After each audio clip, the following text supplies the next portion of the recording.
building your skills to be self-enterprising, to consistently create opportunity, new opportunity, to consistently take advantage of the opportunity that you've created, to be aware, to face life with your eyes and ears open to the possibilities that may be just around the corner.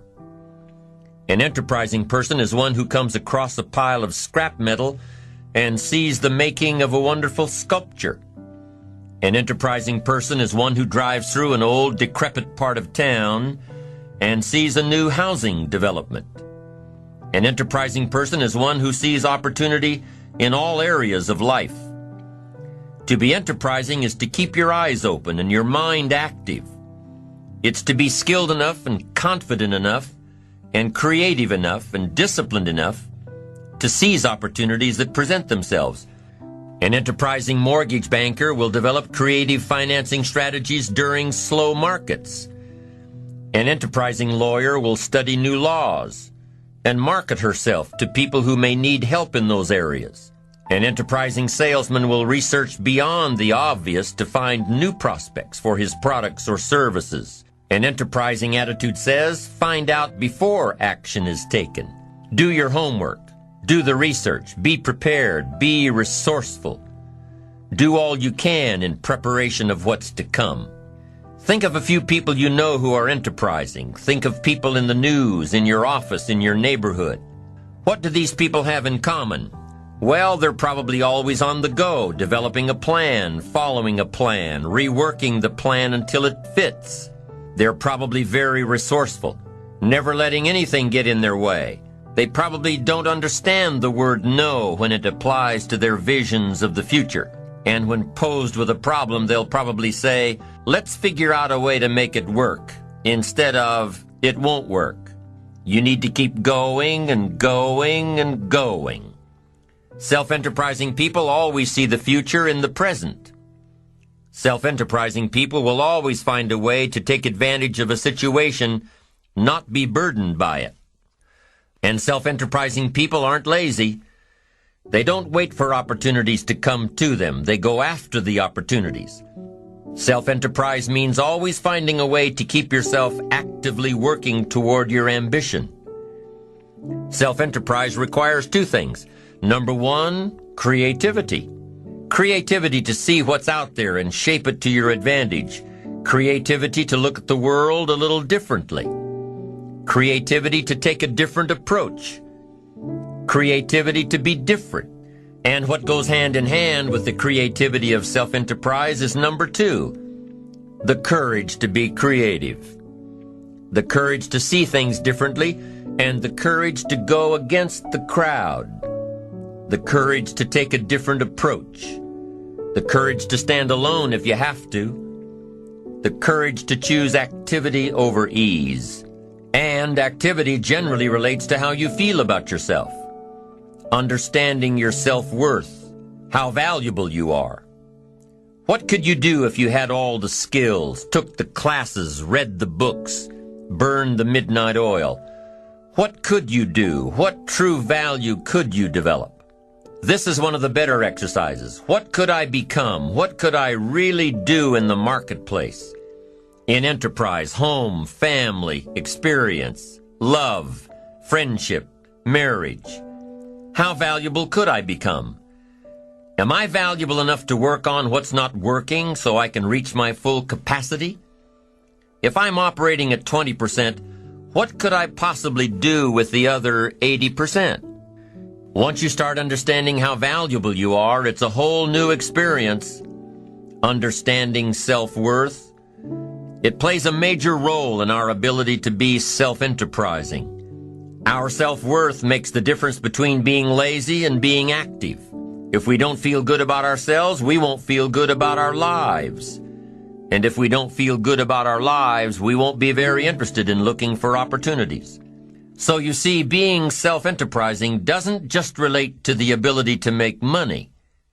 Being self-enterprising also means feeling good enough about yourself, having a great enough self-worth to want to seek advantages and opportunities that will make a difference in the future. Enterprise is always better than ease. Every time we choose to do less than we possibly can, it affects our self-confidence, our self-worth. If we keep doing a little less every day, a little less, we are also being a little less. Can you imagine what you'd end up being after 10 years of doing a little less every day? It's devastating. Think about it. Doing less could ruin your life. Now, you can reverse the process of doing a little less. You alter the course by doing a little more each day. A little more, a little more, a little more. And pretty soon, you'll develop a new habit of doing rather than neglecting. And days and weeks and months of doing a little more will ultimately do what? It'll increase your confidence and your courage and your creativity and your self-worth. In the end, it's how we feel about ourselves that provides us with the increased courage and creativity for self-enterprise. It's how we feel about ourselves that provides the greatest reward from activity and enterprise. It's not what we get or what we accumulate that makes us valuable. It's what we become that makes us valuable. Success isn't in the having.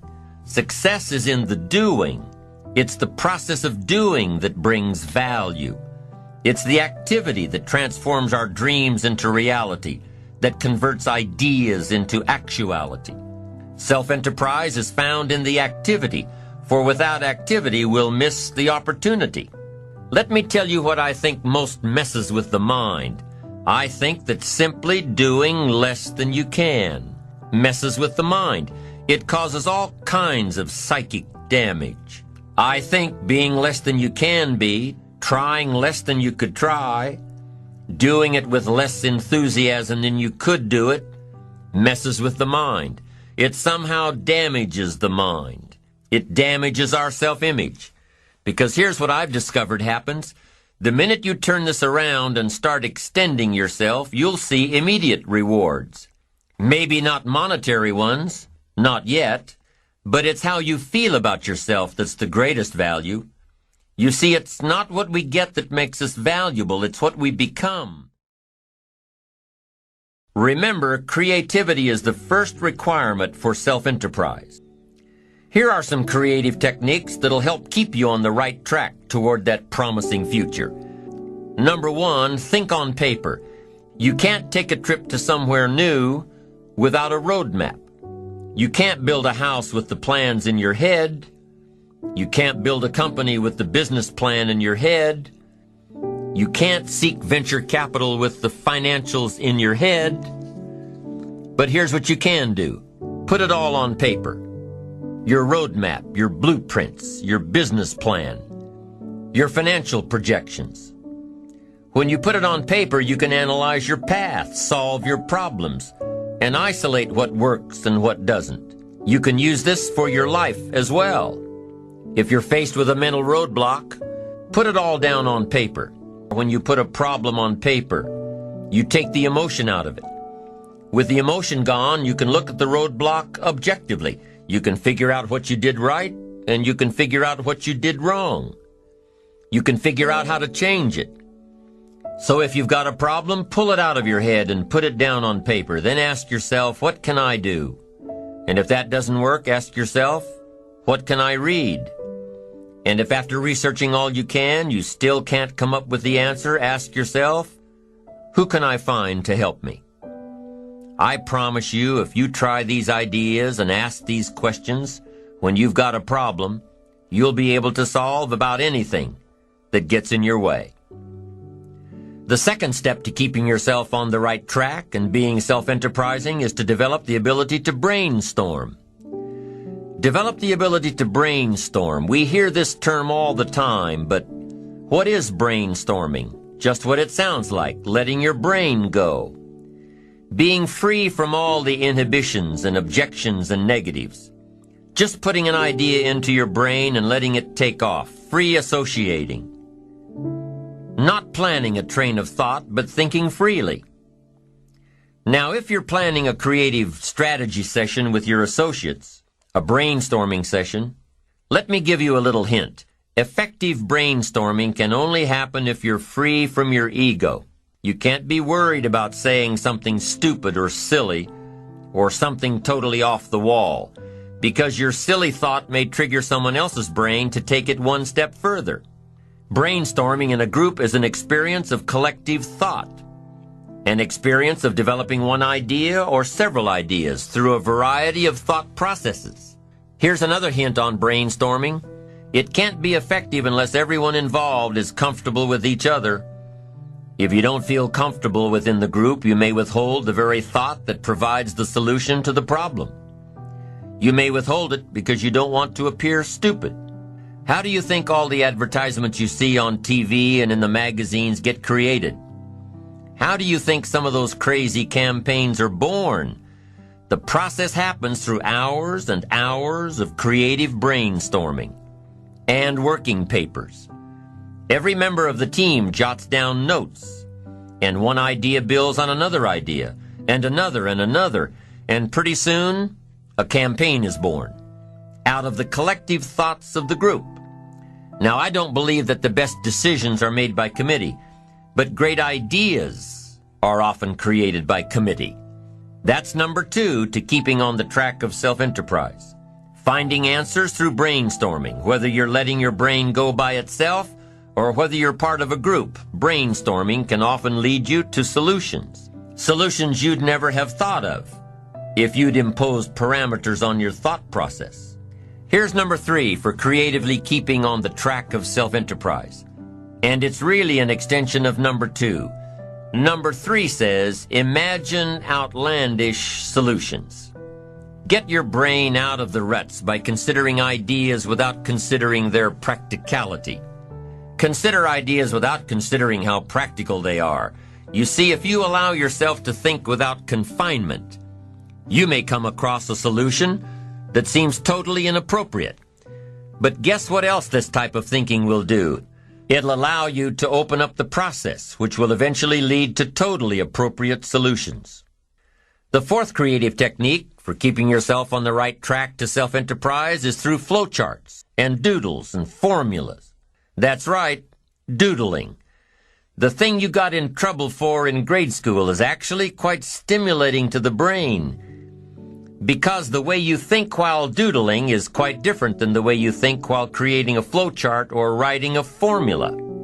Your doodles may end up looking like some symbol that will trigger your brain to think of an alternative solution.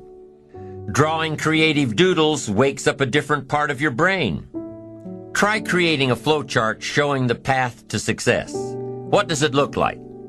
Is it a straight course? Is it a varied course? Does it have a lot of curves and corners and different angles? Try creating a flowchart to success. It doesn't matter if it ends up being accurate or not. What matters is that it's stimulating the creative thought process. And once you awaken that creative part of you, you'll be amazed at the opportunities that were always there, ones you never saw before. It's all a matter of how you look at life and opportunities. The 5th method of creatively staying on the self-enterprising track is to access the information highway. With your computer, either your home computer or the one you've got at work, you can go online with hundreds of services. You can access stock quotes. You can access worldwide newspapers. Develop an entirely new network. By taking advantage of the electronic age, you can learn more than you could otherwise learn. Meet people that you'd otherwise never meet. You can find information that your library may not have. You can share information and transfer files that you've never before been able to share. The 6th technique for staying on track: commit yourself to learning. Feed your mind, sharpen your interest in 2 major subjects, life and people. Learn how you can better interact with others. Learn more on how to get the most from life. Learn all that you can so that you can become all that you can become. Learning is the beginning of a life worth living. Learning is the beginning of wealth. Learning is the beginning of happiness. Learning is the beginning of health. Learning is the beginning of spirituality and faith. Learning and searching is where the process of creating your own personal miracle begins. Learning is the beginning of self-enterprise. So there you have the 6 steps in creatively building your self-enterprise traits and ultimately building your ambition. Now here are some tips on the second component of self-enterprise. Courage. Ambition requires courage. Ambition requires that you stand up for what's right and fight what's wrong. Ambition requires that you hold on to your values in pursuit of your success. Ambition requires that you fight off fear. Fear is one of those things, one of those emotions that can stop people dead in their tracks, foregoing success and achievement. Fear can stop people from taking all that life has to offer them. Fear can rear its ugly head in many ways. Remember the old saying, "You have nothing to fear but fear itself." You can be afraid of success. You can be afraid of failure. You can be afraid of looking ridiculous. You can be afraid of change, either positive or negative change. You can be afraid of the competition. You can be afraid of loss and destruction. We're not always born with courage. We're not always born with all the fears either. You ever hear of a baby that's afraid of the dark? Of course not. They grew in the dark for 9 months. They should be afraid of the light. But do you ever hear of a 3 or 4-year-old afraid of the dark? All the time. Where'd they learn that fear? Who taught them that the dark outside is any different than the dark inside? Where'd they learn that? Well, probably from their parents who decided they needed a night light on. The kids probably think that they should be afraid of the dark if their parents insist that a light be kept on. And what about other fears in life? Are they learned? Well, maybe. Maybe some of your fears are brought on by your own experiences, by what someone has told you, by what you've read in the papers. Now, some fears are valid, like walking alone in a bad part of town at 2 in the morning. If there isn't fear, there's probably a bit of ignorance. And that type of ignorance can easily be solved by either education or experience. Once you learn to avoid that situation, you won't need to live in fear of it. Fears, even the most basic ones, can totally destroy our ambitions. Fear can destroy fortunes. Fear can destroy relationships. Fear, if left unchecked, can destroy our lives. Fear is an enemy. Here are a few techniques to help build your courage. Number 1, put all remote possibilities out of your mind. Don't worry about things you have no control over. Don't spend your time thinking about all the bad things that might happen to you. Don't spend your time plotting and planning ways to make sure these things will never happen to you. Courageous people don't worry about the unlikely, things out of their control. They concentrate on what they can control. Number 2, face your fears before you start something. Imagine difficult situations before they occur. Make a list of the worst that could happen, and you'll probably see that it's not so bad after all. And if you've looked at the possibilities beforehand, you'll probably never be faced with the situation at all. Why? Because you've already thought about it. You've already thought it through. And by contemplating what might happen, you'll chart your course to make sure that it doesn't. So the first courage-building technique is to put the remote possibilities out of your mind. The second, to face fears beforehand. And the third technique to build your